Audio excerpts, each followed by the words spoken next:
You spoke at the trial? Yes. They let us do victim impact statements at the end, at the sentencing. Okay. So what did you say when you spoke?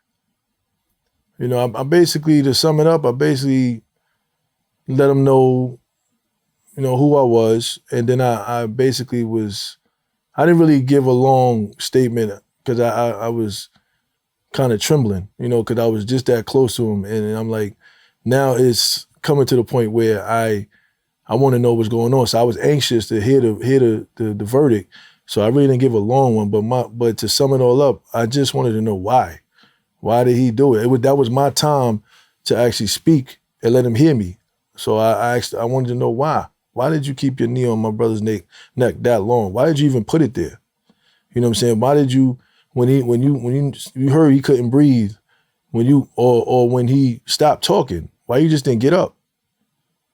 What made you stay down there on his neck until he was lifeless?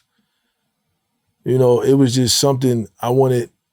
You know, people could tell him what they want to tell him, but I just wanted him to, in my mind, I just wanted him to think for a minute.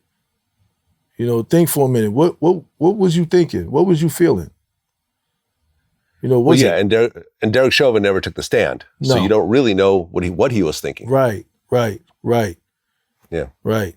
And it was actually my thing was, in my opinion, I'm not saying what it was. I just thought it was just an evil adrenaline he had. You know what I'm saying? Because we at a press conference outside of the courtroom, Reverend Al Sharpton, he held a prayer, and he had every one of us. At the time, it was 8 minutes and 46 seconds. So he had everybody kneel down for 8 minutes and 46 seconds. And that was the longest 8 minutes and 46 seconds I've ever witnessed, you know, with one knee on the ground.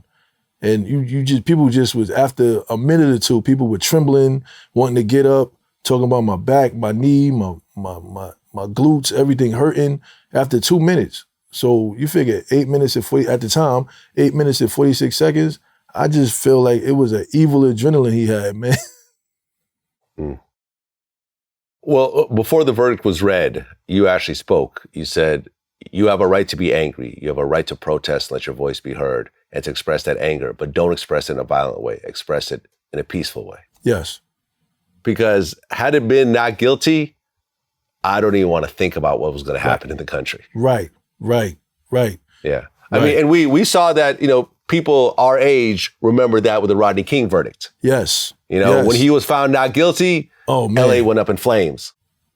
Up in flames. And that's what I said. I said, listen, it's like the repeating cycle. You know, the police officers get off, or they do something, and what you do, the first thing you do is destroy something.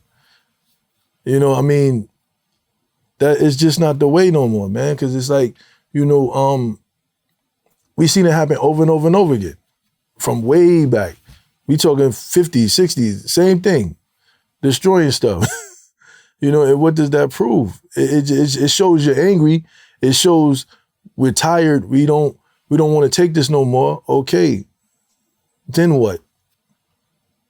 Now what we gonna do? Your community is up in flames. Now what you gonna do? That's where I'm at right now. You know, what are we gonna do now? What are we gonna do now? Not me, not just my family, the culture, the community. What are we gonna do now?